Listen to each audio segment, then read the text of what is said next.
এটাই হচ্ছে মূলত পারফেক্ট। এর থেকে যদি বেশি নরম হয় তাহলে আবার পানি পানি হয়ে যায়, আর এর থেকে যদি শক্ত হয় এই তাল শাঁস খাওয়ার চেয়ে এইগুলো বওয়া আরও কষ্ট বেশি। দেখেন একটা জিনিস আপনাদেরকে দেখাই, আমরা এটা গাছি বলি, ও পায়ের মধ্যে কতগুলো পেঁচাইছে রশির, 1 2। এটা ঢাকাবাসী বা শহরবাসীর জন্য এগুলো পারফেক্ট, এগুলো আমাদের এখানে চলবে না। আসসালামু আলাইকুম। আমরা এই মুহূর্তে আছি হচ্ছে আমাদের পাটের জমিতে, আসছি এখানে মূলত তাল শাঁস পাড়ার জন্যে। ওই যে দেখেন গাছে তাল শাঁস দেখা যাচ্ছে, তবে সমস্যা হচ্ছে এই তাল শাঁস আমরা দীর্ঘদিন ধরে দেখে আসতেছি কিন্তু পাড়া হইতেছে না, যে কারণে এটা বতি হয়ে গেছে। আমাদের আঞ্চলিক ভাষায় যেটাকে বতি বলে, মানে পাকার পথে আর কি, খাওয়ার উপযুক্ত না। তো যে কয়টা আছে দেখবো আজকে যে খাওয়া যায় কিনা। এই যে আমার চাচা আছে, চাচা আছে গাছে উঠবে কিন্তু বাঁশ নাই, হ্যাঁ, তো বলতেছে যে দড়ি দিয়ে উঠবো। তো আসেন, এই বছর আমরা এখনও পর্যন্ত তাল শাঁস পারি নাই, সময় হয় না, তা তাল শাঁস পারবো কোন সময়। দেখেন একটা জিনিস আপনাদেরকে দেখাই, আমরা এটা গাছি বলি, ও পায়ের মধ্যে কতগুলো পেঁচাইছে রশির, 1 2 6 7 8 9 প্যাচ দিছে পায়ের মধ্যেও। আল্লাহ ভরসা। প্রচণ্ড গরম, মানে এই গরমের কোনো মাপ নেই, এত গরম, সাবধানে নেই। এই যে তালগুলো দেখতে পাচ্ছেন, উপরের অংশের যে তালগুলো আছে শাঁসগুলা, এগুলা বতি হয়ে গেছে, এগুলো আর খাওয়ার উপযুক্ত নাই। হ্যাঁ, আর একটা বিষয় হচ্ছে এইগুলার যদি আমরা এখন না পারি, ধরেন এলাকার পোলাপান এসে যদি পারে, এই পাটের জমিগুলো আমাদের, ওই তালগুলা ফালায় পুরো জমিটারে নষ্ট করবে আর কি একবারে। এই কারণে হচ্ছে আমরা নিজেরাই সন্তর্পণে আমরা রশি দিয়ে দিছি, রশি দিয়ে আস্তে আস্তে নামাই নিব, অথবা ওইখান থেকে ফেললে তেমন একটা সমস্যা হবে না। ওই যে আমাদের আরেক সার্গেত আসতেছে, ওই যে সজীব মামা, সে উঠে গেছে। ওঠাটা খুবই কষ্টকর একটা ব্যাপার। এটা কাইটা দেখতো নাই ওইছে নি, তো একটা ফেলাইছে নিচে, দাঁড়া আর দিস না পোষ, দেখে নি। হ্যাঁ, মোটামুটি এটা খাওয়ার উপযুক্ত নাই, ঠিক আছে চলে ফেলা। বিসমিল্লাহ, কাইটে দেখি এটার কি অবস্থা। বিসমিল্লাহ। এটাই হচ্ছে মূলত পারফেক্ট। এর থেকে যদি বেশি নরম হয় তাহলে আবার পানি পানি হয়ে যায়, আর এর থেকে যদি শক্ত হয় তাহলে পেট ব্যথা করবে, বেশি খাওয়া যাবে না।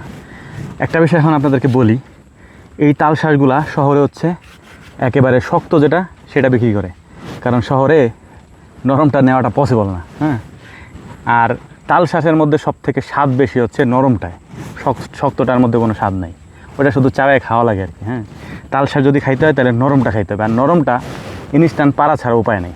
এই যে আমরা ইনস্ট্যান্ট পাড়তেছি খাইতেছি, আর এর থেকে যে উপরে যে কালো কালোগুলো আছে গাছে, ওইগুলাই শক্ত হয়ে গেছে, এগুলাই শহরে যায় এবং 30 টাকা 40 টাকা করে একটা বিক্রি হয় আর কি। এখানে তো প্রায় গাছে, আমার পিছনের এই গাছটা দেখেন, এই যে কী পরিমাণ ধরছে, কোনো মানে ইয়াত্তা নাই, এত পরিমাণ ধরছে, এটার তাল হয়ে যাবে আর কি। কিন্তু প্রায় এখানে অনেকগুলো তাল গাছ আছে, এই বছর অনেকগুলো কেটে ফেলছে। বিসমিল্লাহ। এই জায়গায় রোদ তো বেশি সময় থাকা যাবে না, এখানে ওটা পাইরে নিয়ে রাস্তায় চলে যাই। তো আলহামদুলিল্লাহ মোটামুটি পাড়া কমপ্লিট। এখন ওই যে নাইম হচ্ছে নামতেছে গাছ থেকে, সাবধানে নামিস নাইম। এইগুলো মোটামুটি শক্ত হয়ে গেছে। বিসমিল্লাহ। এটা হচ্ছে শক্ত হয়ে গেছে, এই যে এটা ঢাকাবাসী বা শহরবাসীর জন্য এগুলো পারফেক্ট, এগুলো আমাদের এখানে চলবে না। এই যে এইগুলো হচ্ছে পারফেক্ট একবারে। এটা হচ্ছে আমাদের বছরের প্রথম তাল শাঁস খাওয়া। এই বছর আমরা এখন পর্যন্ত তাল শাঁস পাড়ারই সময় পাইনি। মামা একবারে কয়টা খাইছেন? 17টা। আপনি কত? 200? 200-র বেশি? চাহা মারে নি, এই যে একটা চাহা মারা কথা বাজে হয়ে যাবে আপনার সাথে। 200 খাওয়া যাবে না। কোনটা খাবেন? 200 কোন? পানিয়ালাটা খায়। পানিয়ালাটা তুমি চুমুক দেওয়ার সাথে সাথে শ্বাস শেষ। আপনি 200 খাওয়ার কথা কইছেন, এই যে আমার কাছে কইছেন, আর কোনো জায়গা কইেন না, আপনার তাহলে বাইন্দে রাখবেন। গুড।